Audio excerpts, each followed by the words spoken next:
Dream is not what you see in sleep. Dream is something which doesn't let you sleep. Good morning, student. Welcome back to a fine morning. Hope so. All are fine and healthy. Take care and be at your home. Today, we'll be starting up with History, Chapter 4, that is Economic Development. In this video, we'll be discussing about Introduction and Mixed Economy. Let's have some information on economic development. Economic development is a growth of the standard of living of a nation. People from a low income, that is poor economy, to a high income, that is rich economy. When the local quality of life is improved, there is more economic development.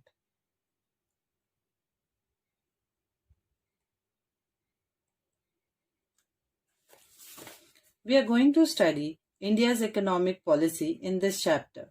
That includes a study of mixed economy, 5-year plans and their successes and failures, nationalization of banks, 20-point programs,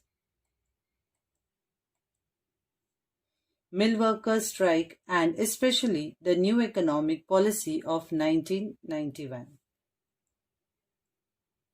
Let's see about mixed economy. Brainstorming about the kind of economy we would adopt after independence started much before India got independence. Our Prime Minister Pandit Nehru adopted the middle path rather than taking recourse to any extremes. Some countries had adopted capitalism while some had adopted socialism. Each type of the economy had its own advantage. Capitalism. In a capitalist system, the means of production are privately owned. In a socialist economy, the means of production are owned by the state in the name of society. A mixed economy works both in private and public sector. In order to achieve economic development of modern India, we gave preference to a model of mixed economy. We can see three parts of it kind of economy. One is public sector. The industries in this sector are completely under the control and management of the government. For example, production of defense equipment. Private sector. The industries in the sector are owned by private industrialists. Of course, the government supervises and controls them too. For example, consumer goods. Joint sector. In this sector, some industries are owned by private industrialists while some are run under government management. For mixed economy to run smoothly, there is need of coordination between the private sector and the public sector. This system aims at maximization of production and popular participation on a large scale, and efforts has been made in this system to bring together the good aspects of both capitalist and socialist systems.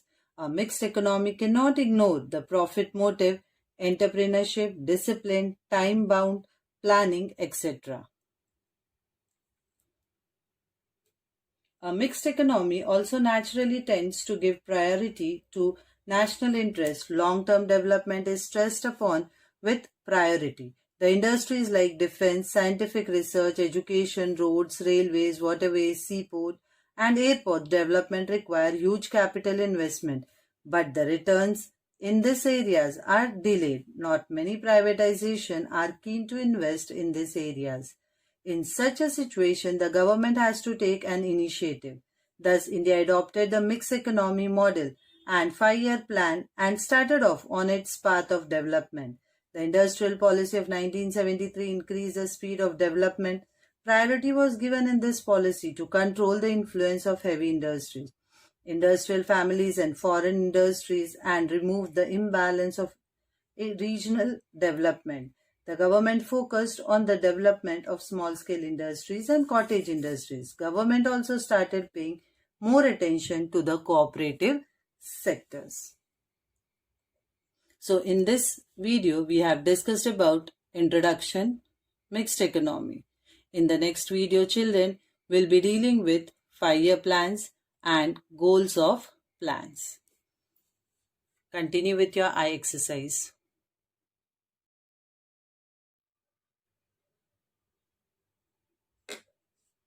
Win in your mind and you will win in your reality.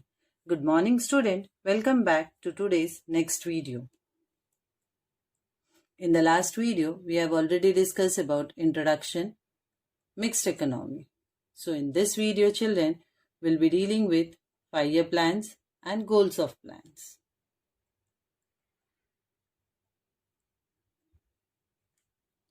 The colonial power had exploited India economically. The country faced severe problems like poverty, unemployment, population growth, low standard of living, low productivity of agriculture and industries, backwardness in field of knowledge, science and technology. Planning was essential to solve these problems. India established the Planning Commission in 1950 with Prime Minister Pandit Jawaharlal Nehru as its chairman. It formulated India's 5-year plan that included rural and agricultural development, balanced industrialization, provision for a minimum standard of living, and economic development consistent with democratic ideals. It focused on people's participation and individual development in the formulation and implementation of 5-year plan. Fundamental principles of planning. A general principle of planning is the proportionate distribution of the resource of a country and appropriate use of the human resources to fulfill the needs of peoples. Let's see now goals of plan, children. The general goals of economic planning of India are as follows. Increase in the national income, bring out rapid industrialization by focusing on the basic industries, bring about an increase in agricultural production so that the country becomes self-sufficient in food grains production, use of human resources in the country optimally by making increasing employment opportunities available, remove the inequality in the earning and wealth. Maintain stable prices of commodities, bring the growth in population under control by family planning, improve the standard of living by eradicating poverty, develop social service, make the economy self-sufficient. So in this video, children, we have deal with 5-year plans, fundamental principles of planning, goals of plans. In the next video, we'll be discussing about first 5-year plan, second 5-year plan, third 5-year plan, fourth 5-year plan and fifth 5-year plan. Till the time, children, be safe and stay at your home. Forgiving you is my gift to you. Moving on is the gift to myself. Good morning, student. Welcome back to a very fine morning. We have already started up with History, Chapter 4, that is Economic Development. In the last video, we have discussed about 5-year plans and goals of plan. In this video, children will be dealing with first 5-year plan, second 5-year plan, third 5-year plan, fourth 5-year plan and fifth 5-year plan. Let's see first about the first 5-year plan, which started from 1951 till 1956. The expenditure in this plan was primarily on agriculture, social development, irrigation and flood control, sources of energy, rural and small industries, heavy industries and minerals, transport and communication, education and health. This plan consisted of measures to lay the foundation of planned economic development. So this was about the first 5-year plan. Second 5-year plan. Now, this plan had ambitious goal of industrialization.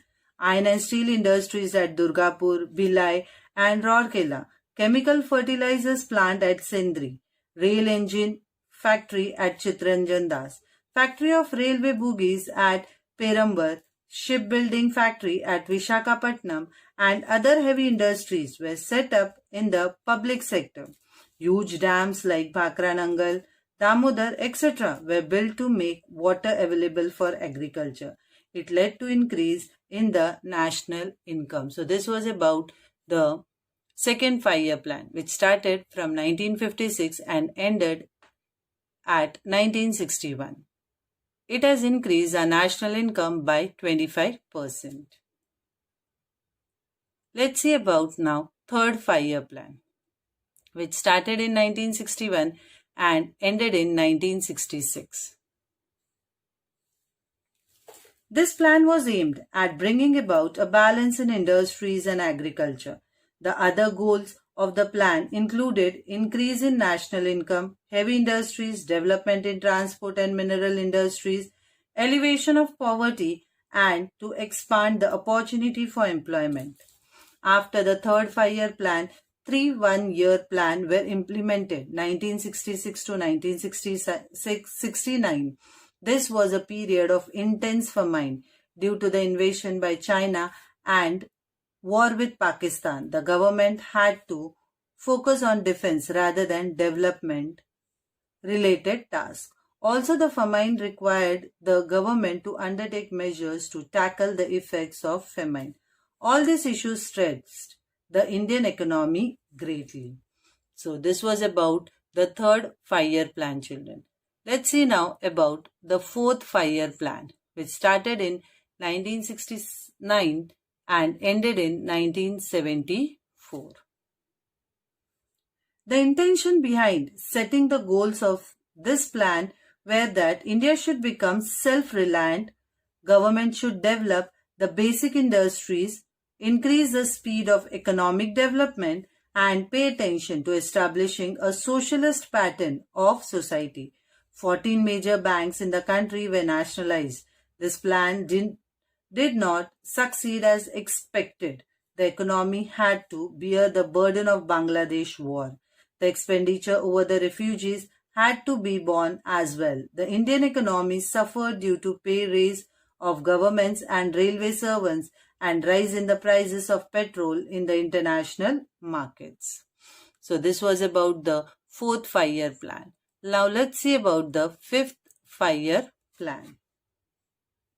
This plan was designed with the goals of making India economically self-sufficient by elevating poverty. The objectives of the fifth 5-year plan were increase the national income, make large-scale employment available, supply education, nutritious food and drinking water, to make facilities of medical treatment available in rural areas, to supply electricity and means of communication, implement social welfare scheme on a wide scale, bring about the development of agriculture, increase the basic industries, purchase food grains and other life-sustaining goods by monopoly purchase and make them available to the poor and reasonable prices through a public distribution system. During the fifth plan, it was not possible to achieve the goals of removal of poverty and increase in employment. In the 1977 general elections, the Congress party was defeated. The Janata Party came to power. The new government ended the fifth plan towards the end of March 1978 and started the rolling plan from April 1978. But it failed. In 1980, general elections were held for Lok Sabha. The Congress party came to power.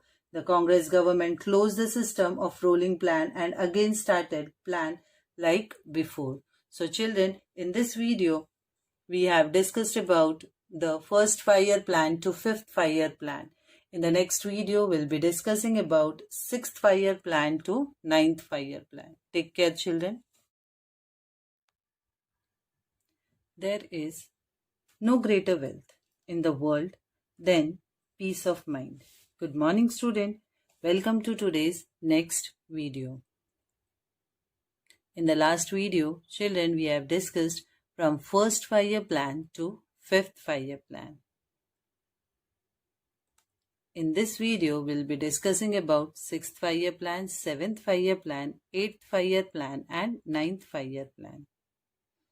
Let's start up with 6th 5-year plan, which started from 1980 to 1985. This plan also stressed upon elevation of poverty and employment generation. This plan had following objectives. Now, every plan has its own objectives, children. So here, significantly increase the growth rate in the economy, reduce the rate of poverty and unemployment, shape and implement a population policy so that people adopted the small family norm voluntarily and keep the population under control. The following programs were implemented in 6th 5-year plan, where Integrated Rural Development Program IRDP, Rural Landless Employment Guarantee Program RLEGP, National Rural Employment Program NREP, Salem Steel Plant. Further, let's see now about 7th 5-year plan, which started from 1985 till 1990. This plan laid stress on food, employment and productivity. The objectives of this plan included development, modernization, self-reliance, social justice, improving the techniques of production to achieve an yearly increase in national income and 5% and increase food grain production. The programs were started in this plan were Jawahar Rozgar Yojana, India Awas Yojana, scheme of 10 lakh wells. The 7th plan proved to be important from the point of view of employment generation. 8th 5-year plan. It started at 1992 till 1997. This plan got a lot of scope to the private sector. The plan had the following features: to maintain the rate of growth in national income at 6.5% to control the growth of population, to encourage the program of family planning, to remove illiteracy by expansion of primary education. The following programs were started during this plan. Now here also some programs were started like Pradhan Mantri Rozgar Yojana, Mahila Samriddhi Yojana, Rashtriya Samajik Arthik Sahaya Yojana, Midday Meal Scheme, Indira Mahila Scheme, Ganga Kalyan Scheme. During the 8th plan, the importance of private sector grew. This plan is reflection of liberalization and free market policy adopted in 1991. Let's see now about the 9th 5-year plan, which started in 1997 and it was till 2002. This plan focused on agriculture and rural development. Here also some objectives were there. Objectives of this plan were to increase the rate of growth of economy, create healthy competition in the infrastructure sector, give a new direction to industrial policy for ensuring foreign investment. The following schemes, here also some schemes were started, which were like Swarna Jayanti Shahari Rozgar Yojana, Bhageshri Child Welfare Policy, Raj Rajeshwari Mahila Kalyan Yojana, Swarg Jayanti Gram Swarozgar Yojana, Jawahar Gram Samruddhi Yojana, Antyodaya Anna Yojana, Pradhan Mantri Gram Sadak Yojana, etc. In this plan, the progress of communication system and service sector was achieved as per the expectation. There was a growth in the field of construction and communication. So in this video, children, we have discussed about 6th 5-year plan to 9th 5-year plan. Now all the plans were having their own objectives and accordingly they worked. In the next video, children, we'll be dealing with nationalization of bank, background of nationalization and 20-point program. Till the time, children, be safe and be at your homes. Don't forget to continue with your eye exercise. Silence and smile are two powerful tools. Smile is a way to solve many problems. Silence is the way to avoid many problems. Good morning, students. Welcome to today's next video. We have already started up with History Chapter 4, that is Economic Development. In the last video, children, we have discussed about 5-year plans from 6th to 9th. In this video, we shall discuss about nationalization of bank, background of nationalization, and 20-point program. During the tenure of Prime Minister Pandit Jawaharlal Nehru and Lal Bahadur Shastri, banking was a monopoly of private sectors. This bank represented different industrial groups. The directors of this bank were working towards developing industrial sector and increasing its profit.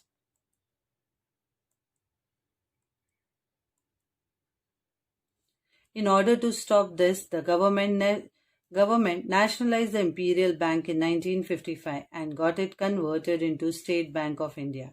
This bank opened several branches all over the country in short while and played a major role in development. Background of nationalization. India had adopted a mixed economy after independence. Nationalization of banks was essential to cover the deficit if they occurred while implementing different schemes. Also, the profit of these banks would come into the government treasury once they were nationalized. Along with this, the policy of developing small industries and pharmaceutical industries had to be implemented. Lal Bahadur Shastri undertook experiment of the Green Revolution in order to overcome food shortages and droughts. During the tenure of Prime Minister Indira Gandhi, Congress Forum Socialist Action, a group in the Congress Party inspired by socialist ideas, made a demand for nationalization of commercial banks. Even the Communist Party supported this demand. Now let's see for about the 20-point program. The points shown over here, you can see from point 1 to point 20, you can see the points which are discussed. Now here we'll see in short. Land ceiling for cities and agricultural land, equal divisions of wealth, minimum wages for workers, increase in water conservation scheme. Then we have workers' participation in industry, national training scheme, freeing bonded labor, prevention of tax evasion, economic crimes and smugglings. Regulation of prices, basic necessity improvements in the public distribution system, improvement in the textile industry by developing handloom sectors, waiving loans for weaker sections, housing communications facilities, making education equipments available to schools.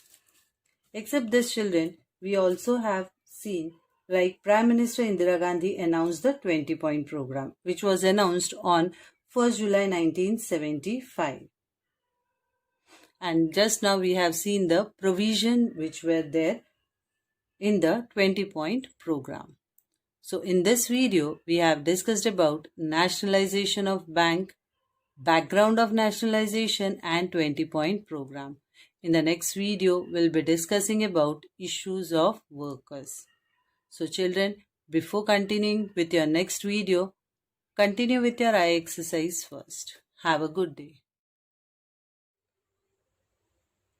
Train your mind to see good in every situation. Good morning, student. Welcome to today's next video. In the last video, we have discussed about nationalization of banks, background of nationalization, 20-point program. In this video, children will be discussing about issues of workers.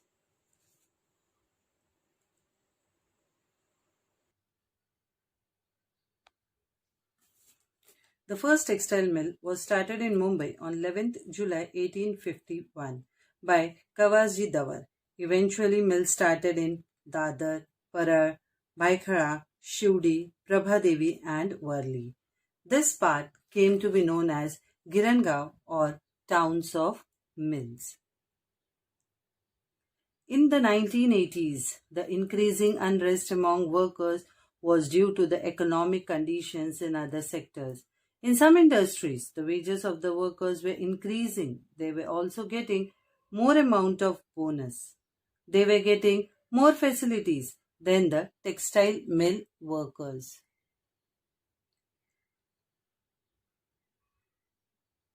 In the Diwali of 1981, the workers expected to get a bonus of 20%.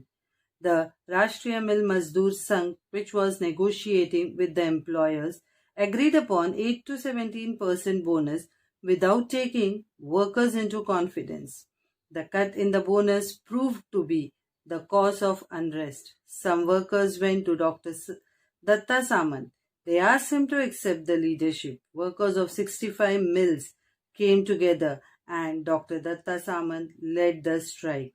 On 18th January 1982, 2.5 lakh workers went on strike. Girgaon mill stopped running, making it seems like Mumbai's heart stopped throbbing.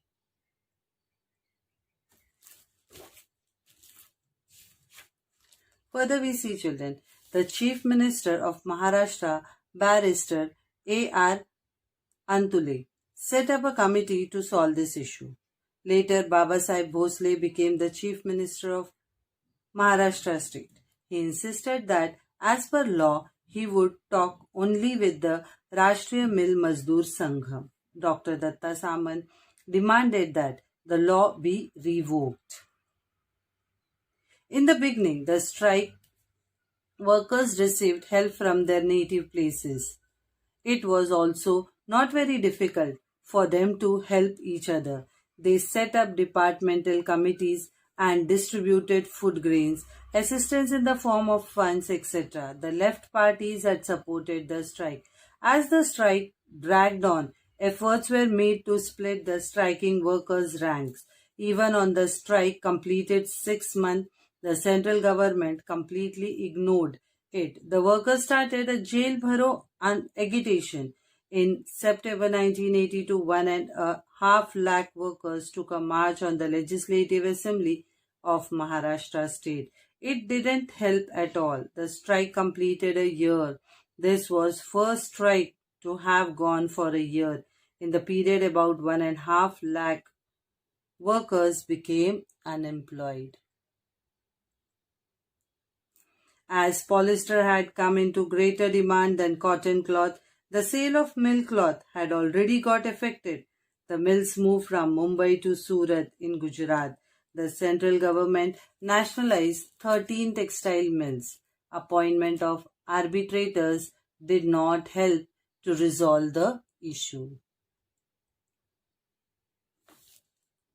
The working class has contributed culturally as well as folk theatre, folk art and literature. Annabhau Sathe, Sahir Amar Sheikh, Shahir Sable were popular for their programs aimed at public education. Poets like Narayan Surve, Namdev Dhasal, etc. portrayed the real life of workers through their poems.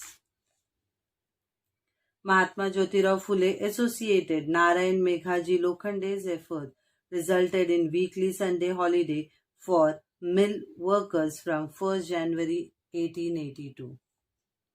Children, here we end up with this video.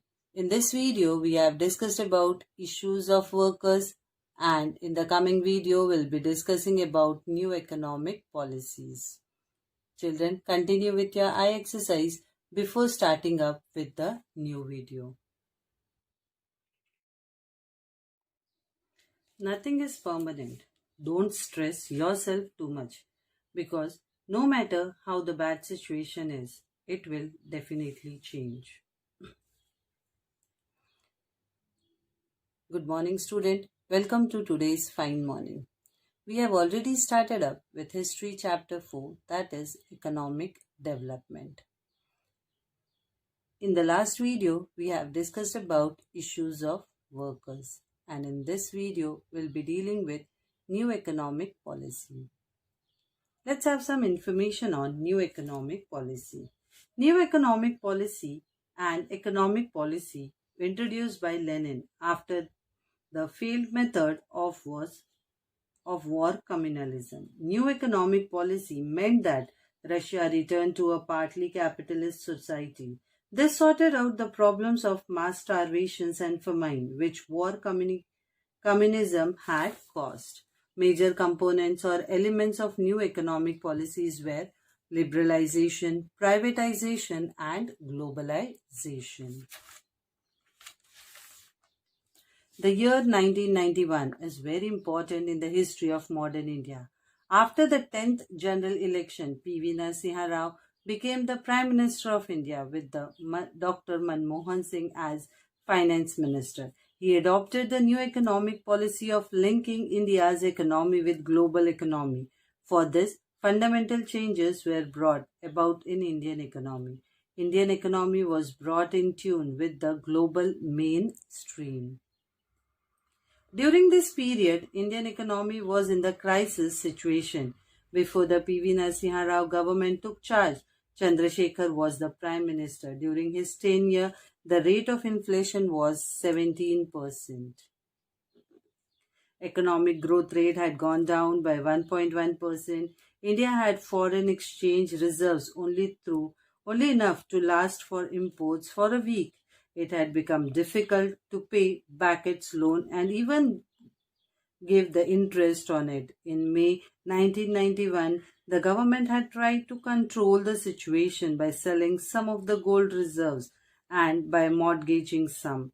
Before the Chandrasekhar government, the VP Singh government had incurred a liability of 10,000 crore rupees on the economy by waiving off the loans of the farmers. The proportion of central and state governments together to the gross domestic product was 55%. In 1980-81, foreign loan was 2350 crore, that means 2,350 crore dollars. It increased to 8,380 crore dollars in 1990-91. At this time, India had foreign exchange reserves of rupees 100 crore dollars only. This also had the background of the increased oil prices due to invasion of Kuwait by Iraq. It became difficult for India to raise a loan. Even the non-resident Indians started withdrawing their deposits in foreign currency from India. So in this video, children, we have discussed about new economic policy.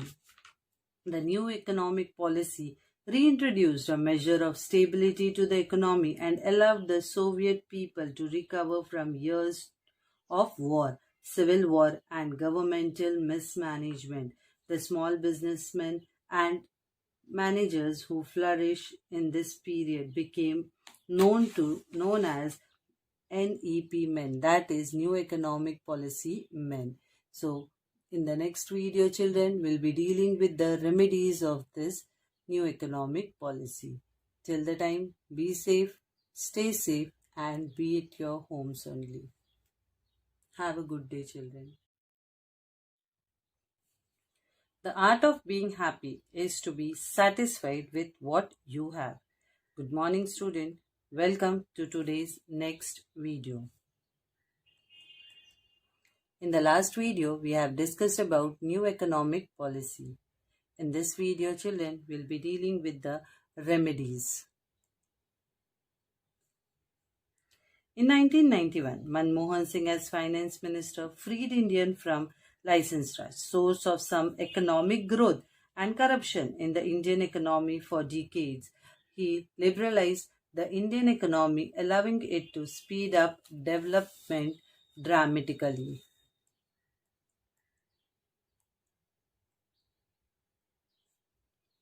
P.V. Narasimha Rao appointed Dr. Manmohan Singh as Finance Minister. In order to find a way out for this situation, Dr. Singh undertook many corrective measures. This situation began to change. He removed the restrictions on foreign investment. He restricted the license system to 18 industries. In view of the increasing losses in the public sector industries, he opened up public sector for investment by private industries. In order to bring the share market under control, he established the Securities and Exchange Board of India, that is SEBI, in 1992. National Stock Exchange was computerized. He gave priority to remove the specter of recession. Foreign investment in India grew during the first 10 years of Dr. Manmohan Singh as finance minister. India could recover the gold mortgage with the Bank of England. The government got the support of capitalist class as well as the middle class. As the government opened up the telecom sector, mobile phone services started all over the country. Dr. Manmohan Singh signed the agreement with World Trade Organization and launched the policy of privatization, liberalization, and globalization. So children, in this video, we have discussed about the remedies of new economic policy. Let's see more about it. Economic liberalization in India was initiated in 1991 by Prime Minister P.V. Narasimha Rao and his Finance Minister Dr. Manmohan Singh. Rao was often referred to as Chanakya for his ability to steer tough economic and political legislations through the parliament at a time when he headed a minority government.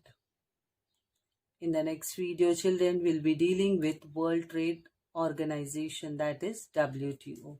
Continue with your eye exercise. Before starting up with the next video, be safe and be at your home, children. Have a good day.